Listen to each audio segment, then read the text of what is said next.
Friend नमस्ते, स्वागत है मेरे चैनल में। आइए सुनते हैं कर्मा गीत।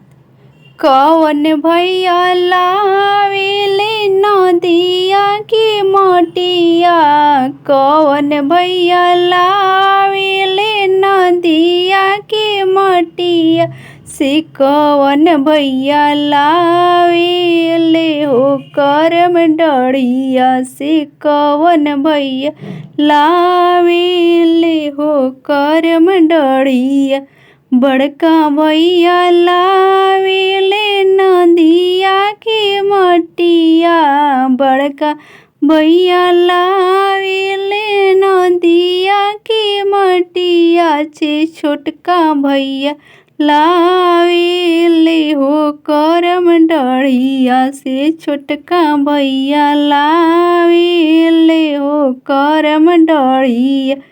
कौन बहिनी बनावेली शिव गौरी के मूर्तिया, कौन बहिनी बनावेली शिव गौरी के मूर्तिया, से कौन बहिनी पूजेली हो करम डढ़िया, से कौन बहिनी पूजेली हो करम डढ़िया। की बहिन बनावेली शिव गौरी के मूर्तिया, बड़की बहिन बनावेली शिव गौरी के मूर्तिया, से छोटकी बहिन पूजेली हो करम डढ़िया, से छोटकी बहिन पूजेली हो करम डढ़िया।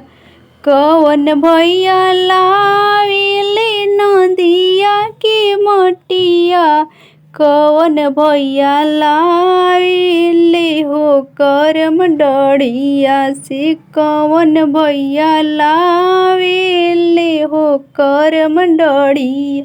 सुशीला भैया लावेले नदिया की मटिया, सुशीला भैया लावेले नदिया की मटी, से सुशीला भैया लावेले हो करम डढ़िया, से सुशीला भैया लावेले हो करम डढ़िया।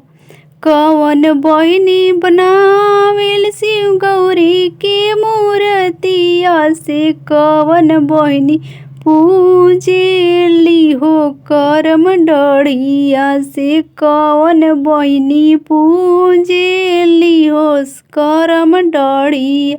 रूबी बहिनी बनावेली शिव गौरी के मूर्तिया, रूबी बहिनी बनावेली शिव गौरी के मूर्तिया, से रीना बहिनी पूजेली हो करम डढ़िया, से रीना बहिनी पूजेली हो करम डढ़िया।